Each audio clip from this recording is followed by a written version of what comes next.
Ahojte, moje meno je Zuzana a som zakladateľkou Zenvia Quality, priestoru nie len pre kvalitárov. V dnešnom videu si povieme základy Ishikawa diagramu. Dozviete sa napríklad, ako ho vytvoriť, alebo aké sú jeho výhody a naopak limity. Tak poďme na to. Ako som už spomínala, dnes si predstavíme Ishikawa diagram, známy aj ako diagram príčin a následkov, alebo diagram rybej kosti. S firiem to skôr asi poznáte ako fishbone diagram. Tento nástroj vyvinul v 60. rokoch japonský profesor Kaoru Ishikawa. Jeho cieľom je systematicky hľadať príčiny problémov a vizualizovať ich tak, aby ich tým vedel lepšie pochopiť a následne riešiť. Ishikawa diagram pomáha hlavne vtedy, keď máme zložitý problém a potrebujeme zistiť, čo všetko ho môže spôsobovať. Tento nástroj podporuje tímovú spoluprácu, keďže sa najčastejšie tvorí počas brainstormingových stretnutí.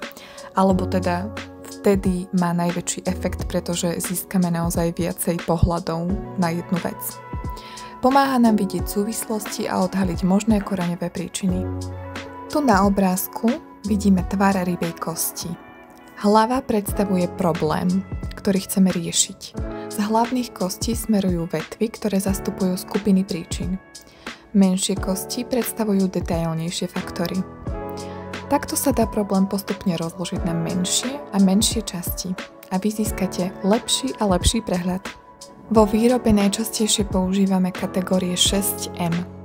A to je človek, stroj, metóda, materiál, meranie a prostredie. Tieto oblasti pokrývajú prakticky všetko, čo môže ovplyvniť proces. Napríklad pod man, ľudia, patria chyby obsluhy a pod machine, stroj, technické poruchy a tak ďalej. Ako prvé musíme problém presne definovať. To znamená jasne povedať, čo je nesprávne. Napríklad vysoký počet reklamácií konkrétneho výrobku. Čím presnejšie formulujeme problém, tým efektívnejšie bude hľadanie príčin. Potom si zvolíme hlavné kategórie príčin a začneme brainstorming. Všetky nápady sa zapisujú do diagramu, aj tie, ktoré na prvý pohľad vyzerajú nereálne. V tejto fáze nejde o hodnotenie, ale o zhromažďovanie čo najviac podnetov. Keď máme všetky príčiny zapísané, postupne ich analyzujeme a hľadáme, ktoré sú najpravdepodobnejšie. Tu často pomáha metóda 5 why, teda pýtame sa prečo tak dlho, kým neprídeme ku skutočnému koreňu problému.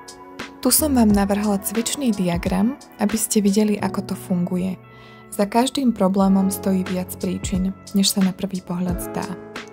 Napríklad vo výrobe plastových okien môžu byť zdrojom chýb ľudia, stroje, materiál, metódy, meranie alebo prostredie. A keď sa pozrieme na všetky tieto oblasti, dokážeme problém vyriešiť natrvalo. Používate aj vy vo firme Ishikawa diagram na riešenie problémov? Výhodou Ishikawa diagramu je jednoduchosť, prehľadnosť a to, že podporuje tímovú spoluprácu.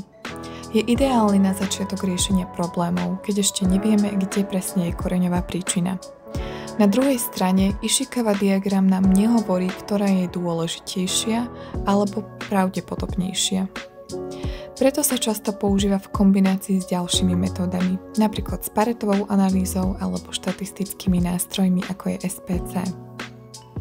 Na záver, Ishikawa diagram je základný nástroj kvality, ktorý pomáha hľadať príčiny, nie riešenia. Je efektívny, ak sa používa v tíme a v kombinácii s inými metódami, ako je 5 why alebo Pareto. Ak si tento nástroj osvojíte, získate silného pomocníka pri každodennom riešení problémov.